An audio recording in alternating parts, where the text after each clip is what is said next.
और गुरुजी बोलते थे कि पेरेंट्स की रिस्पेक्ट उन इज़ द बिगेस्ट पार्ट. तो on Mother's Day, we want all the kids to participate, and parents, please encourage your kids.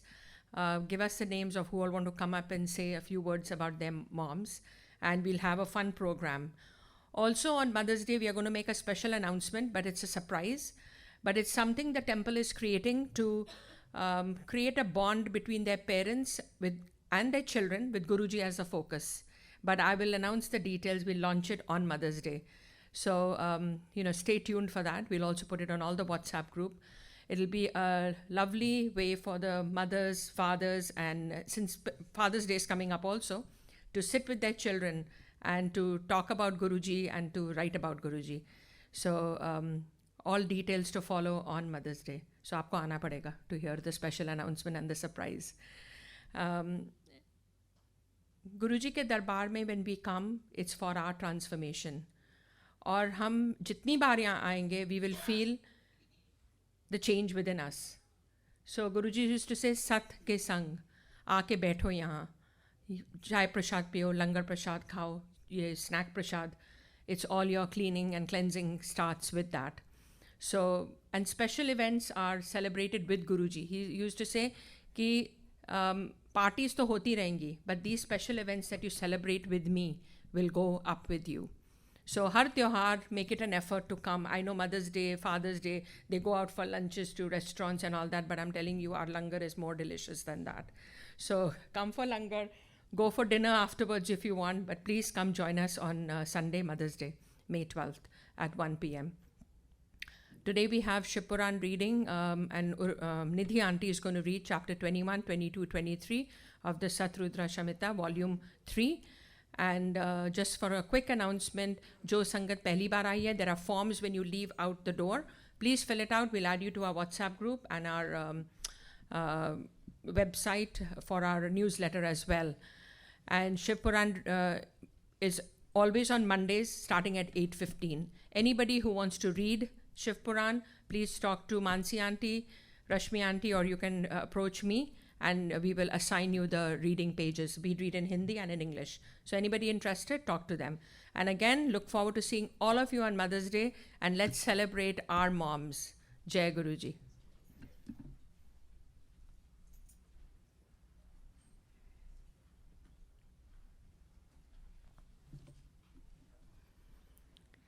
Jai Guruji, Om Sai Ram, Shukrana Guruji. Chapter 21. The Incarnation and the Story of Mahesha. Nandiswara said, O sage, O son of the self-born Brahma, listen to the great incarnation of Lord Shiva, which yields all desires to the hearer. O great sage, once the supreme god Shiva and the great goddess Parvati became desirous of indulging in sports. Keeping Bhairava as the watchman, they went inside. Acting like human beings, they were lovingly served by many attendants. O sage, indulging in different sports of their choice for a long time, the lordly deities were highly delighted. The independent goddess Parvati sportively assumed the form of a mad woman and, with the permission of her lord, came near to the door in that form itself. Fascinated by her charming form, Bhairava glanced at her as at a woman and prevented her from going out. O sage, viewed at very closely by Bhairava, the goddess Parvati became furious and cursed him. Shiva said, O base man, since you glanced at me as at a woman, O Bhairava, be born as a human being on the earth. Nandiswara said, O sage, when Bhairava was thus cursed by her, there was a hue and cry. He became very miserable due to the sport of the goddess. O great sage, hastening to that place, Shiva consoled Bhairava. Indeed, the Lord is very expert in the various forms of consolation. Due to her curse and as a result of Shiva's will, O sage, Bhairava descended to the earth in human birth under the name of Vaitala. Urged by his friendship, Lord Shiva also incarnated on the earth along with Shiva. He indulged in good sports and followed worldly conventions. O sage, Shiva was known as Mahesha and Parvati as Sharada. Both of them experts in different sports, indulged in fine sports. O dear, thus the story of Mahesha has been narrated to you. It is excellent, conducive to wealth, fame, and longevity, and yields all desires. He who listens to and narrates the story with devotion and purity of mind enjoys all pleasures here and attains salvation hereafter. Chapter 22. Harassment by Vishnu's sons and the story of Shiva's incarnation of the bull. Nandiswara said, O great sage, O intelligent son of Brahma, listen to the excellent Vrishabha incarnation of Shiva that performed good sports and that destroyed the arrogance of Vishnu. Formerly, all the gods and asuras, distressed by the fear of old age and death, made alliance with each other and became desirous of taking gems from the ocean. O son of the sage, then the gods and the asuras attempted to churn the excellent milky ocean. With what shall the churning be carried out for the attainment of our object? Thus the gods and the asuras were quite dismayed. Then a celestial voice, with the rumbling sound of clouds, spoke to the gods and the Daityas as a result of Shiva's wish and consoled them. The celestial voice said, O gods, O asuras, churn the milk ocean. Undoubtedly, a factual test of your strength will take place. Make Mandara your churning rod, and Vasuki your churning rope. Unitedly, you carry on the churning with firm devotion. Nandiswara said, O excellent sage, on hearing the celestial voice, the gods and the asuras exerted themselves in carrying out the plan. Aligned together, they went straight to the excellent mountain Mandara of golden splendor and of divine lustre. After propitiating Shiva and after obtaining his consent, they tried to uproot the Mandara in their desire to take it to the milk ocean. O sage, uprooting and lifting it by means of their arms, they went to the milk ocean. Their strength failing, they became incapable of taking it up to the sea. Slipping from their arms, the Mandara became very heavy suddenly and fell over the gods and the asuras. Failing in their effort, the gods and the asuras broke down. After regaining consciousness, they eulogized the Lord of the universe. At his wish, in their next attempt, they lifted up the mountain. They took it to the northern shore of the ocean and hurled it into the waters. Then, both the gods and the asuras made Vasuki the churning rope. Desirous of taking the excellent articles, they churned the milk ocean. When the milk ocean was churned, the goddess of heaven sprang up from the ocean as the daughter of Bhrigu, who later became Vishnu's beloved. There also emerged Dhanvantri, the moon, the Parijat tree, the horse Uchchesravas, the elephant Airavat, wine, the bow of Vishnu, the conch, the cow Kamdhenu, the jewel Kaustubh, and the nectar. When it was churned again, the great poison, Kalakut, blazing like the fire at the dissolution of the yugas and terrifying the gods and the asuras, came out. From the sprays and drops that sprang up at the outcome of nectar, many damsels of wonderful beauty were born. Their faces resembled the full moon in the autumn. Their luster was as glittering and dazzling as fire, lightning, or the sun. And they were bedecked in divine jewels, necklaces, bracelets, and bangles. Sprinkling the 10 quarters by the water of nectarine beauty, they seemed to madden the world by their beauteous glances. They emerged in crores from the nectar sprays. Then the nectar that wards off old age and death came out. Vishnu kept for himself Lakshmi, the conch, Kaustubh, and the sword. The sun chose the divine horse Uchesravas for himself. With great eagerness, the husband of Shachi, the lord of the gods, took Parijat, the excellent tree, and Airavat, the lordly elephant. For the protection of the gods, Shiva, favorably disposed towards his devotees, voluntarily retained the Kalakuta in his neck and held the moon on his forehead. O Vyasa, deluded by the illusion of Shiva, the Daityas accepted Sura or wine, and the common people took Dhanvantri the physician. The great sages took the cow Kamadhenu. The damsels, the enchantresses, became common to all. A great battle for the possession of Amrit ensued between the gods and the Asuras, who desired to conquer each other and who were agitated in their minds. The Amrit was forcibly taken by the Daityas, Bali and others, O Vyasa, of fine lustre, resembling that of the fire and the sun at the dissolution of the Yugas. They defeated the gods. Indra and other gods, O dear, overwhelmed by Shiva's illusion and harassed by the Daityas, sought refuge in Shiva. O sage, then the Amrita was strenuously snatched away from the Daityas by Vishnu at the behest of Shiva, after assuming the form of a woman.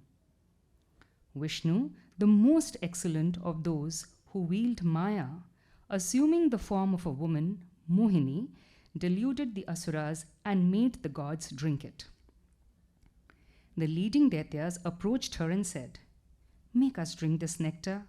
Let there be no break in the lines." All those Daityas and Danavas, deluded by Shiva's Maya, said thus and gave the nectar to Vishnu in disguise. In the meantime, on seeing the damsels born of Amrita, the leading Danavas took them to their abodes according to their convenience. The cities built by the architect Maya for those women were divine, 100 times more beautiful than heaven. They were well fortified by terrible machines. The Daityas made those cities well guarded and set off for fighting after taking this pledge, touching their chests. "We will never touch these women if we were to be defeated by the gods."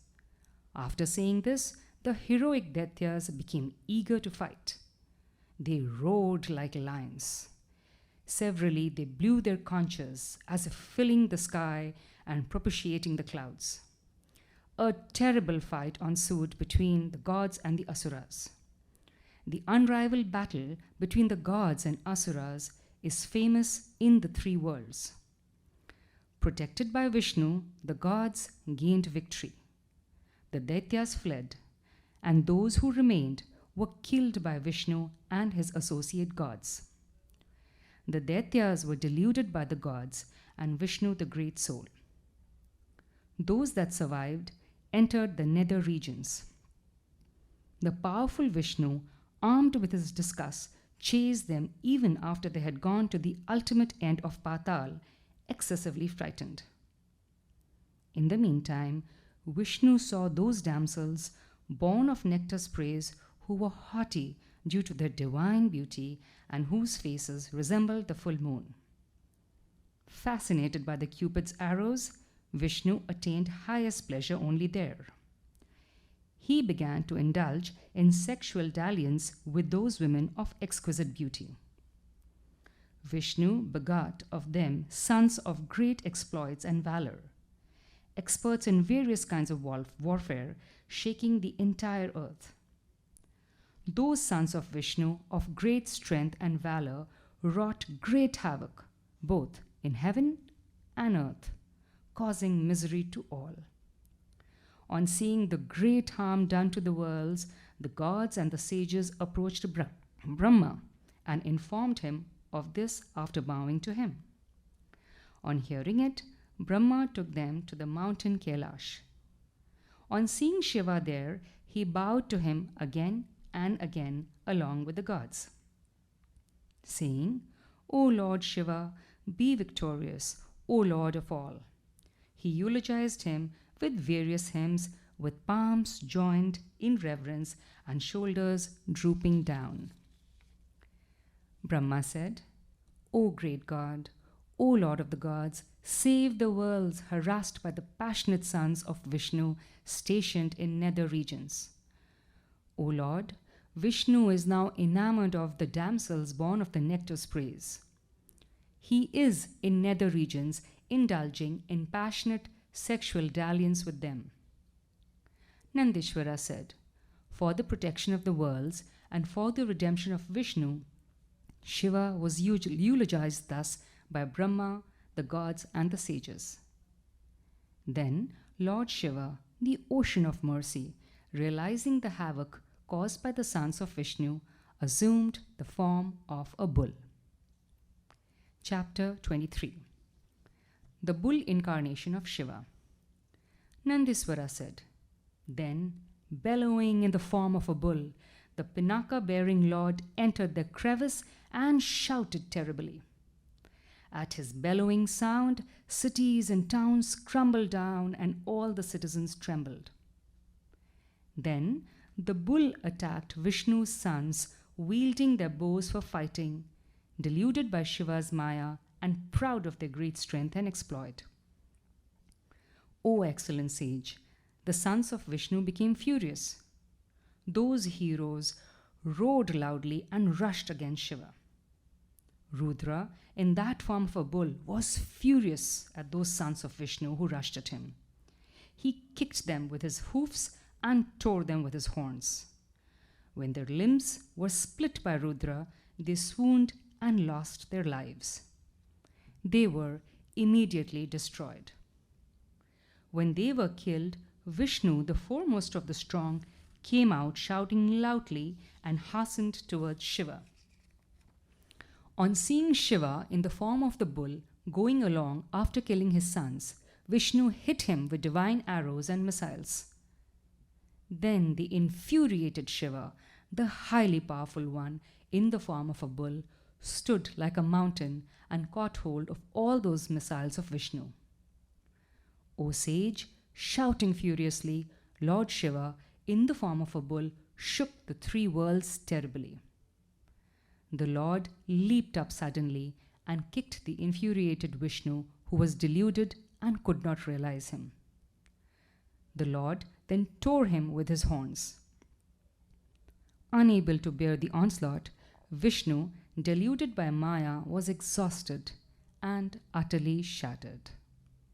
When his pride fell off, Vishnu was dejected and dispirited. He then realized that Shiva was sporting about in the form of a bull.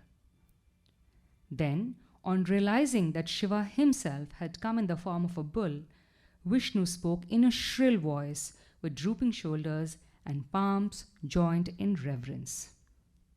Vishnu said, O Lord of the gods, O ocean of mercy, O Lord Shiva, I had been deluded by your Maya, and my mind had been confused. O Lord, I fought with you, Shiva. Taking pity on me, O Lord, let this offense be excused. Nandiswara said, O sage, on hearing these piteous words of Vishnu, Lord Shiva, favorably disposed to his devotees, spoke to Vishnu. Shiva said, O Vishnu, O intelligent one, how is it that you did not know me? Why did you fight? Your intellect has completely been depraved. Why don't you realize yourself as one whose exploit is dependent on me? You should not have indulged in sexual dalliance there. You should have refrained from all misdeeds. Why should your intellect be subservient to lust? That you should indulge in dalliance with women does not behoove you, O Lord of gods. Remember the task of uplifting the universe. Nandiswara said, on hearing these words of Shiva that imparted knowledge, Vishnu was ashamed of himself, and then he spoke to Lord Shiva respectfully. Vishnu said, my discuss is here. I shall take the discuss and return to my region, abiding by your order with reverence and bow down. Nandiswara said, on hearing the words of Vishnu, Lord Shiva, the protector of virtue, in the guise of a bull, replied to Vishnu again, you shall go away quickly from this place. You shall not delay, O Vishnu. This is my behest. Let your discuss stay in this world itself. I shall give you a discuss more terrible than the sun at the time of dissolution and more efficacious than the words of Shiva. After saying this, Shiva created another blazing discus as lustrous as the Kala fire for the destruction of the wicked. He gave the discus as lustrous as 10,000 fierce suns to Vishnu, the great Atman, the protector of the gods and the leading sages. After securing another Sudarshan discus of more brilliance, Vishnu, the foremost of intelligent gods, spoke to the gods. O ye gods, you listen to my statement eagerly. You must act accordingly and immediately. It will be to your advantage. There are many youthful maidens in the nether regions exquisitely dressed. Any one of you can go and indulge in sexual dalliance with them. On hearing these words of Vishnu, the valorous gods became desirous of entering the nether regions along with Vishnu. Knowing their intention then, Lord Shiva angrily cursed all the 8 types of the gods. Shiva said, excepting a quiescent sage and the Danavas born of my parts, whoever enters this place shall die in a trice. After hearing these terrible words, which are conducive to the increase of the benefit of human beings, the gods, thus restrained by Rudra, returned to their own abodes. Thus, Vishnu, who was excessively indulgent in women, was chastised by Shiva. O Vyasa, he returned to heaven. The world attained normalcy.